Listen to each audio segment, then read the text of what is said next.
डोली वाले का पुण्य।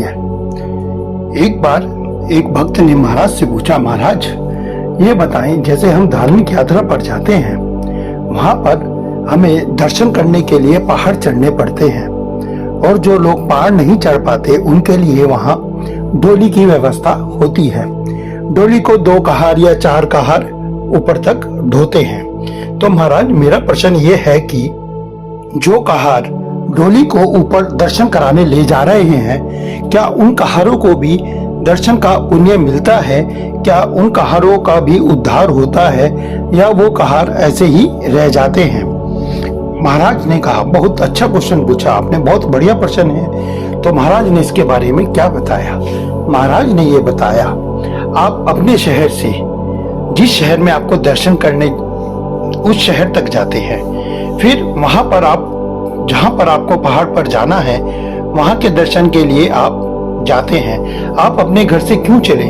आप अपने घर से चले कि मुझे आज भगवान के, माता रानी के, जिसके भी दर्शन करने हैं, आज मुझको दर्शन करने हैं। आप दर्शन इच्छा लेकर गए हैं और आप पहुंचते हैं और दर्शन करते हैं।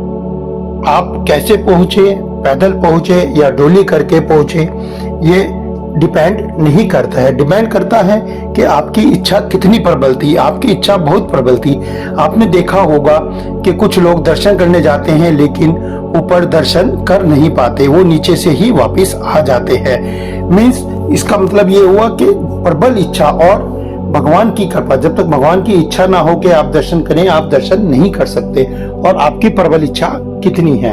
तो जब आप दर्शन करने की इच्छा से जाते हैं तो आपको पुण्य अर्जन होता है। अब बात रही कहार की। कहार भी घर से निकलता है, लेकिन वो यह सोच के निकलता है कि मुझको आज 1000 रुपए कमाने हैं, 2000 रुपए कमाने हैं, आज मुझे अच्छी सवारी मिल जाए, मुझे जाते ही कोई ना कोई सवारी मिल जाए। तो वो क्या करता है, वो जाता है और बैठ जाता है इंतजार में कि जल्दी से कोई भक्त आए और उसको मैं दर्शन कराऊं, और वो अपनी अंटी से जेब से पैसा ढीला करे और मैं उस पैसे को लेकर अपना घर खर्च चलाऊं। तो आप बताइए, आप खुद बताइए कि किसका क्या उद्देश्य था? एक का उद्देश्य था कि मैं जाकर भगवान के दर्शन करूं, और एक का उद्देश्य था कि वह आदमी भगवान के दर्शन करे और मुझे जल्दी से पैसे दे। तो आप खुद समझ सकते हैं कि पुण्य अर्जन किसको मिलेगा और क्यों मिलेगा। चलिए सब मिलके भगवान जी की जय बोलेंगे। बोलिए जय श्री राम।